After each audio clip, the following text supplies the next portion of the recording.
Somalia has a lot of reasons to be colonized, and it was colonized by a lot of different countries as well. It was first colonized by Egypt, but then later colonized by Britain, France, and Italy.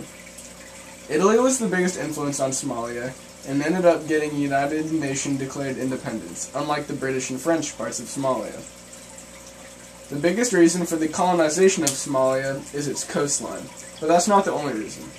Somalia also has a good amount of natural resources, such as charcoal, uranium, iron ore, tin, gypsum, copper, salt, oil, and bananas.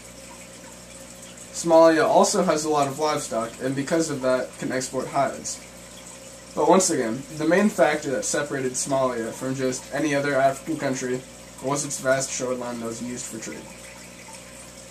So, Britain was the first big European country to invade Somalia, and the first thing they took was the southern shore, which had a thriving trade economy.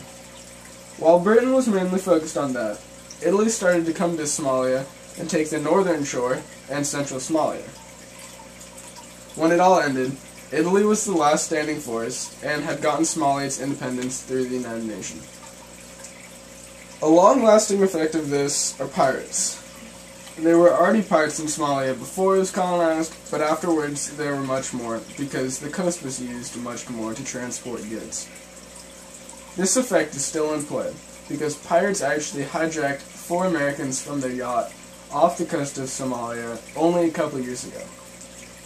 But overall, I think that colonization was a bad thing for Somalia, because its economy was fine beforehand and everyone was getting along. There was a lot less fighting and citizens weren't put to work. But the longest lasting effect would probably be the political boundaries that were set by Italy. The Constitution of Somalia reflects this, because it was written while Italy was still in charge.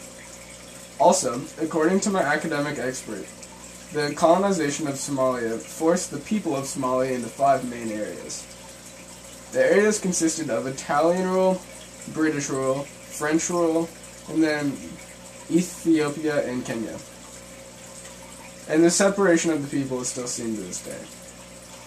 All in all, the main reason that Somalia was colonized was for its big shoreline and thriving trade economy. And in my opinion, colonization of Somalia was bad.